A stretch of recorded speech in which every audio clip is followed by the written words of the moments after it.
Matt Mackowiak is joining us now. And you got to follow him on Twitter at Matt Mackowiak. You can find. I'll put a link on our Facebook page. Mackowiak for all the non.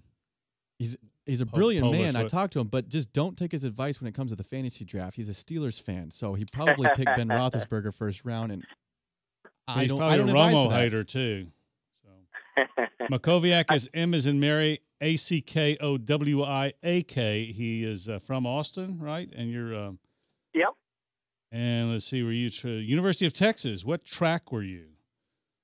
I was in the communication school, and I majored in political communication. I thought you were going to say the beer bong track, but that's that was after hours. And he is the founder of Potomac Strategy Group. It does political consulting, public and media relations. Are you what's called a campaign manager, or just have other sort of duties? Yeah, I mean, I'm more of a consultant. I sort of, work on more than one race at a time. Usually a campaign manager is working on just one race at a time. But, yeah, I do races all over the state and all over the country. So, Mr. Consultant, how do you get your new client, Rick Perry, how do you get him to the nomination, assuming he defeats this problem in time? The nomination for president.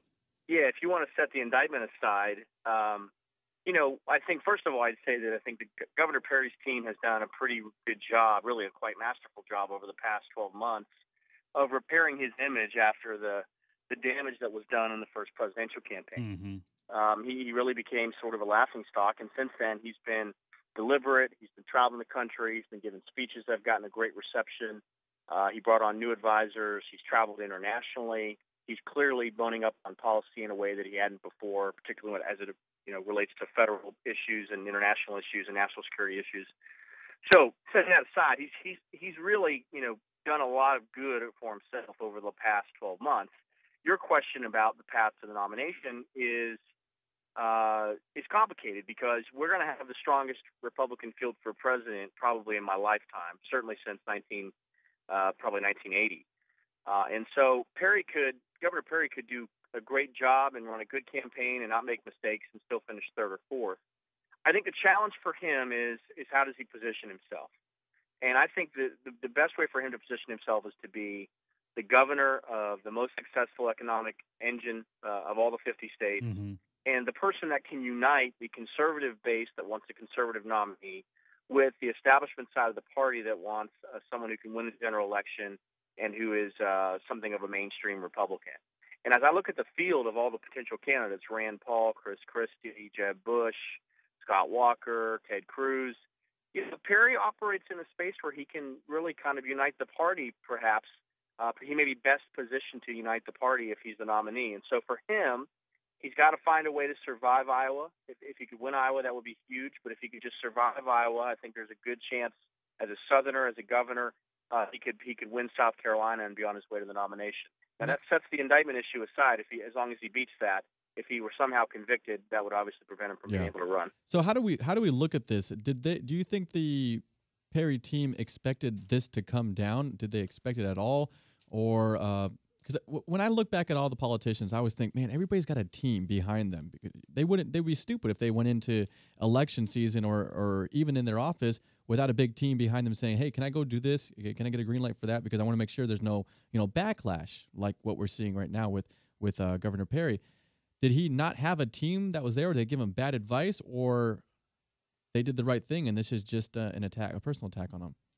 Obviously, he knew that a grand jury had been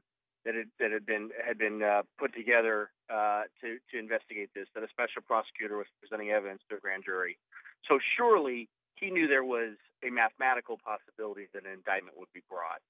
That said, I watched the press conference that his legal team put out today. I watched his statement at his press conference on Saturday.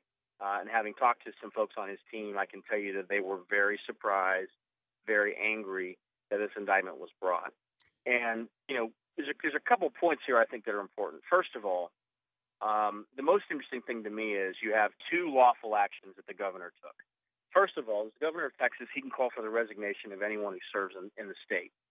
Okay, and the Travis County District Attorney serves both as a county official elected by the citizens of Travis County, but also as the person that oversees the Public Integrity Unit, which is a statewide responsibility that is a separate office that prosecutes ethics cases for state officials. And I should say it's resided in the DA's office there in Travis County for decades because the capital is in Austin. That's the thing. Okay, so that's number one, right? You have that first lawful action after the not just the drunk driving, but the way that she behaved and telling police officers, threatening them and telling them that they needed to call the sheriff and he would get her out of it and all this stuff. She'd lost the confidence not just of him but of most folks in the public. Okay, so he called for her resignation, as did lots of other people at the time. That's a lawful action. The second lawful action is his constitutionally protected right to use a line item veto. He didn't veto the entire budget. He vetoed $7.5 million in state taxpayer funds that go to fund the Public Integrity Unit. Okay, so those are two lawful actions, and the line item veto in the governor's office is one of the strongest, most protected powers of the governor. He doesn't have to explain a veto. He has rights to do it. He can do it veto anything that he wants to veto. So that's the legal question. The legal question is, how can using two lawful actions in some combination constitute an unlawful action? Okay, and that's what this legal case is going to be fought. If he's trying to quash an investigation into his activities in the state awarding grants to researchers, then that sounds like it's against the law. I'm no lawyer. Now, yes. Now, what you're raising is this idea that the Public Integrity Unit, led by the Travis County District Attorney Rosemary Lemberg, was investigating the way grants were given out by CPRIT, which is the Cancer Prevention Institute of Texas. It was set up with, I want to say, $3 billion in taxpayer funds. I'm not 100% sure how far along that investigation was going, and even if he did fire that DA, there's no guarantee that whoever the new DA was would end that prosecution. Well, but he appoints the new DA, according to what I've read. The appointment would reside with him. The appointment for the new district attorney would reside with him. That's exactly right. So he could get some chump in there and do whatever he wants. He could have. Now, listen, there's also been reporting that he or an associate had told Rosemary that if she left, he would appoint a Democrat to that office. Okay, so yes, but I would also say though, if he were to do that, if that were to happen, that would have made that quote scandal a much bigger story than it would have been initially. So the other important point on the indictment is, just because you're indicted, you're a long way from a conviction. Okay, in Travis County, an indictment can be brought if 9 out of 15 jurors agree that the evidence presented warrants a trial. That's all it is. Is 9 out of 15 everywhere in Texas or just Travis County? I know that's the rule in Travis County. I don't know what it is in other counties. I know that's the rule in Travis County. Is that hard to get, 9 out of 15? Well, listen, it's not. It's what is that, like 2/3? I think. I want to say, I guess 10. No, it's slightly over a majority, I think. Yeah, it's more than a majority, but less than 2/3. But again, here's the important point. Okay, for a conviction, you have to have on a reasonable doubt as the standard for the burden of proof. In this case, the standard was much lower. It's a lower threshold. It just is. You have enough evidence to warrant a trial. Okay, so that is what happened. He's been indicted now. This obviously is, some uncertainty and a variable that he's going to have to contend with. It's going to take a period of months. There's a chance the judge will throw it out right away because the legal case is fairly weak based on what we know from what's publicly available.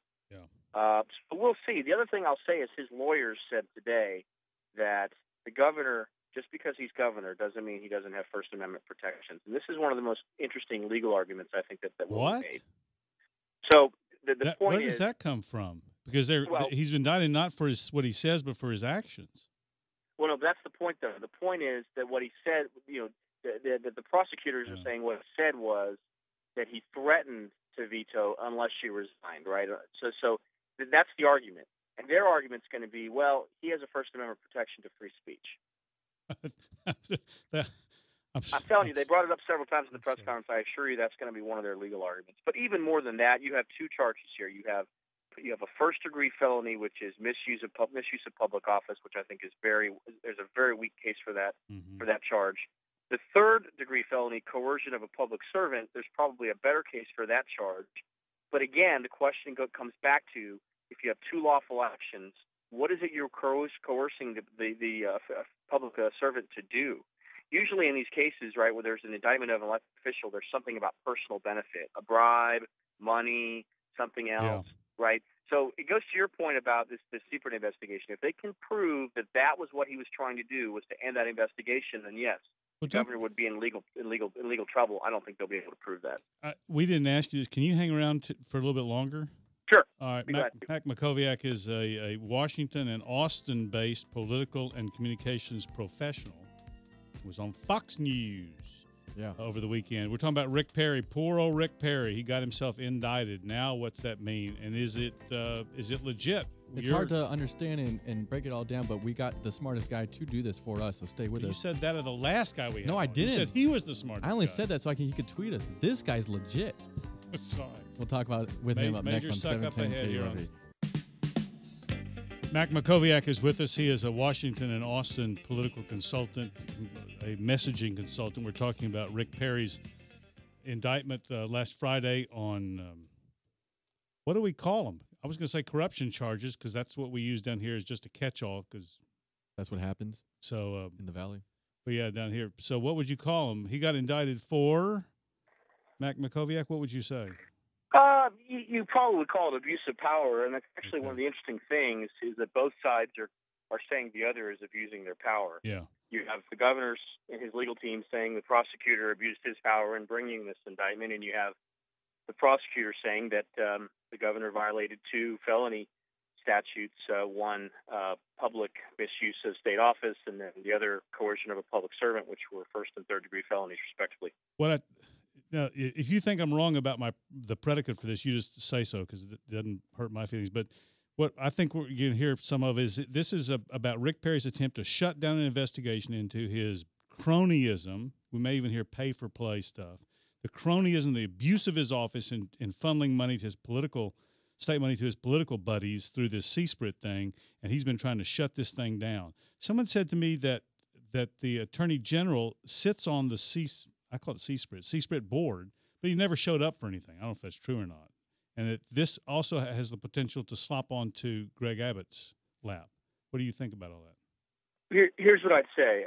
Yes, the oversight of CSPRIT was not robust enough. And there were some bad grants that got given out. There were a lot of good grants that got given out, but there were some bad grants that got given out. And in fact, I think the head of CSPRIT, who's no longer there, is facing his own criminal charges. Mm-hmm. So the predicate, though, that you mentioned about this being Perry trying to shut that down, look, that's what some Democrats are saying. They're trying to allege that there's a much more corrupt motive for Governor Perry. That is the question for me is can the prosecutor prove that? Well, if he could have proved it, he'd already charged him on it, don't you think? No, look, CSPRIT is not listed in the indictment. Okay? Nothing about CSPRIT is listed in the indictment. So it's possible he presented sealed evidence to the grand jury that goes to that point, but I feel like that probably would have leaked out or it will leak out soon if that's truly what this is about. That's a motive that's been floating around, and that's something Democrats are talking about. And listen, they're bringing that up because they want to try to bring Abbott into this to make him somehow a part of this. Greg Abbott has nothing to do with this story. The story is about an action Rick Perry took, 2 actions Rick Perry took, both of which were lawful. And the legal argument is that he used coercion to use one lawful action against another lawful action, and that violated a statute. Now, to the question of CSPRIT, listen, I'm with you. There needed to be more robust oversight.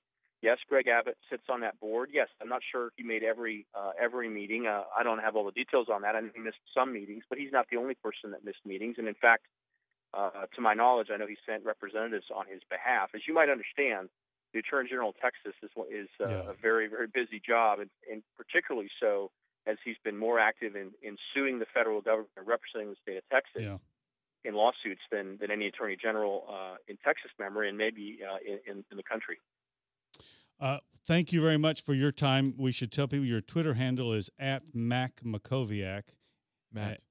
What? @Matt. Oh, I'm sorry, @Matt Mackowiak. I don't know. Yep. Forgive me. @Matt Mackowiak. He's also the editor and owner of some blogs, so I don't know how he has time for anything. Plus how he makes his money, which is doing consulting. Thank you again. Perhaps we'll revisit this issue later on. Love to come back again. Thanks, guys. Take care. Thank you, Matt. Matt Mackowiak. You'll find him at mattmackowiak.com.